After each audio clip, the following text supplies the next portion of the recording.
Why did the United States attack Libya, Iraq, Afghanistan, and Yemen? Why are U.S. operatives helping to destabilize Syria? And why is the United States government so intent on taking down Iran, in spite of the fact that Iran has not attacked any country since 1798? And what's next? What are we headed for? When you look at the current trajectory that we're on, it doesn't make any sense at all if you evaluate it based on what we're taught in school. And it doesn't make any sense if you base your worldview on the propaganda that the mainstream media tries to pass off as news. But it makes perfect sense once you know the real motives of the powers that be. In order to understand those motives, we first have to take a look at history. In 1945, the Bretton Woods Agreement established the dollar as the world reserve currency, which meant that international commodities were priced in dollars. The agreement, which gave the United States a distinct financial advantage, was made under the condition that those dollars would remain redeemable for gold at a consistent rate of $35 per ounce. The United States promised not to print very much money, but this was on the honor system, because the Federal Reserve refused to allow any audits or supervision of its printing presses. In the years leading up to 1970, expenditures in the Vietnam War made it clear to many countries that the U.S. was printing far more money than it had in gold. And in response, they began to ask for their gold back. This, of course, set off a rapid decline in the value of the dollar. The situation climaxed in 1971 when France attempted to withdraw its gold and Nixon refused. On August 15th, he made the following announcement. I have directed the Secretary of the Treasury to take the action necessary to defend the dollar against the speculators. I have directed Secretary Connally to suspend temporarily the convertibility of the dollar into gold or other reserve assets, except in amounts and conditions determined to be in the interest of monetary stability and in the best interest of the United States. This was obviously not a temporary suspension, as he claimed, but rather a permanent default. And for the rest of the world who had entrusted the United States with their gold, it was outright theft. In 1973, President Nixon asked King Faisal of Saudi Arabia to accept only U.S. dollars as payment for oil and to invest any excess profits in U.S. Treasury bonds, notes, and bills. In return, Nixon offered military protection for Saudi oil fields. The same offer was extended to each of the world's key oil-producing countries, and by 1975, every member of OPEC had agreed to only sell their oil in U.S. dollars. The act of moving the dollar off of gold and tying it to foreign oil instantly forced every oil-importing country in the world to start maintaining a constant supply of Federal Reserve paper. And in order to get that paper, they would have to send real physical goods to America. This was the birth of the petrodollar. Paper went out, everything America needed came in, and the United States got very, very rich as a result. It was the largest financial con in recorded history.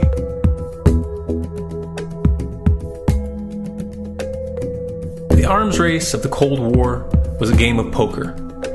Military expenditures were the chips, and the U.S. had an endless supply of chips. With the petrodollar under its belt, it was able to raise the stakes higher and higher, outspending every other country on the planet, until eventually U.S. military expenditures surpassed that of all other nations in the world combined. The Soviet Union never had a chance. The collapse of the communist bloc in 1991 removed the last counterbalance to American military might. The United States was now an undisputed superpower with no rival.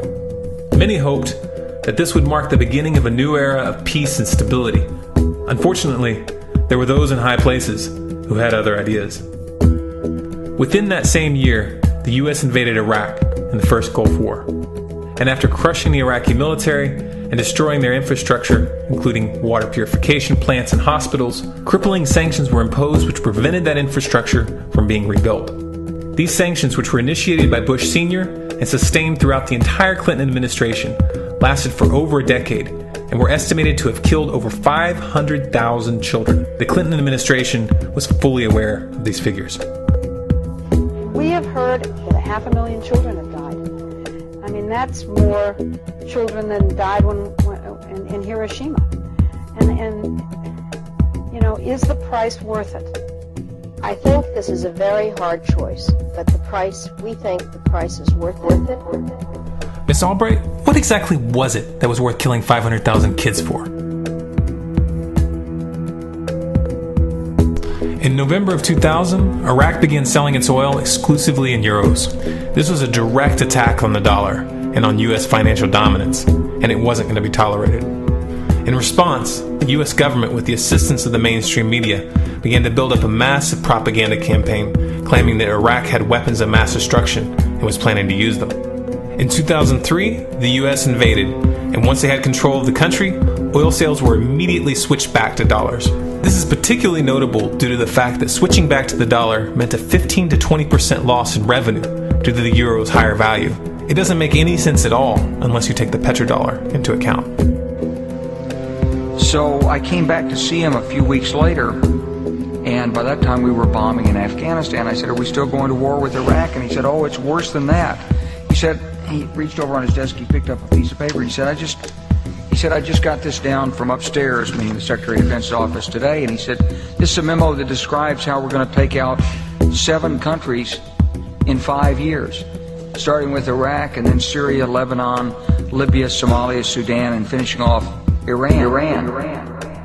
Let's take a look at the events of the past decade and see if you see a pattern. In Libya, Gaddafi was in the process of organizing a bloc of African countries to create a gold-based currency called the dinar, which they intended to use to replace the dollar in that region. US and NATO forces helped destabilize and topple the Libyan government in 2011, and after taking control of the region, US armed rebels executed Gaddafi in cold blood and immediately set up the Libyan central bank. Iran has been actively campaigning to pull oil sales off of the dollar for some time now, and it has recently secured agreements to begin trading its oil in exchange for gold. In response, the US government, with mainstream media assistance, has been attempting to build international support for military strikes on the pretext of preventing Iran from building a nuclear weapon. In the meantime, they established sanctions which US officials openly admit are aimed at causing a collapse of the Iranian economy. Syria is Iran's closest ally, and they are bound by mutual defense agreements. The country is currently in the process of being destabilized with covert assistance from NATO, and though Russia and China have warned the United States not to get involved, the White House has made statements within the past month indicating that they are considering military intervention. It should be clear that military intervention in Syria and Iran isn't being considered. It's a foregone conclusion, just as it was in Iraq and Libya. The U.S. is actively working to create the context which gives them the diplomatic cover to do what they already have planned.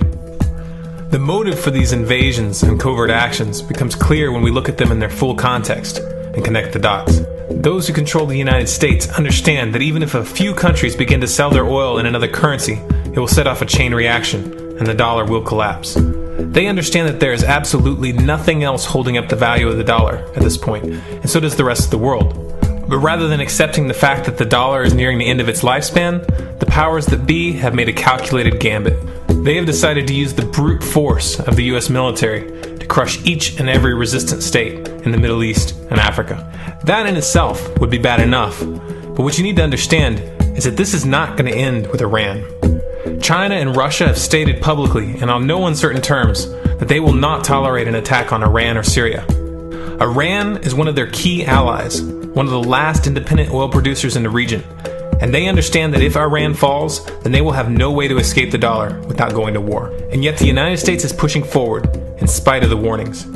What we are witnessing here is a trajectory that leads straight to the unthinkable. It's a trajectory that was mapped out years ago in full awareness of the human consequences. But who was it that put us on this course? What kind of psychopath is willing to intentionally set off a global conflict that will lead to millions of deaths just to protect the value of a paper currency? It obviously isn't the president. The decision to invade Libya, Syria, and Iran was made long before Obama had risen to the national spotlight. And yet, he's carrying out his duty just like the puppets that preceded him. So who is it that pulls the strings? Often the best answer to questions like this are found by asking another question. Qui bono? Who benefits? Obviously, those who have the power to print the dollar out of thin air have the most to lose if the dollar were to fall. And since 1913, that power has been held by the Federal Reserve. The Federal Reserve is a private entity owned by a conglomerate of the most powerful banks in the world. And the men who control those banks are the ones who pull the strings. To them, this is just a game. Your life and the lives of those you love are just pawns on their chessboard. And like a spoiled 4-year-old who tips the board onto the floor when they start to lose, the powers that be are willing to start World War III to keep control of the global financial system. Remember that when these wars extend and accelerate. Remember that when your son or your neighbor's son comes back home in a flag-draped coffin. Remember that when they point the finger at the new boogeyman. Because the madmen who are running this show will take this as far as you allow them to. So how much time do we have left? It's a question I hear constantly, but it's the wrong question.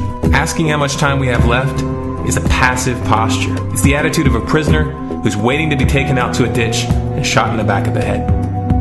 What are our chances? Can we change course? Also the wrong question. The odds don't matter anymore.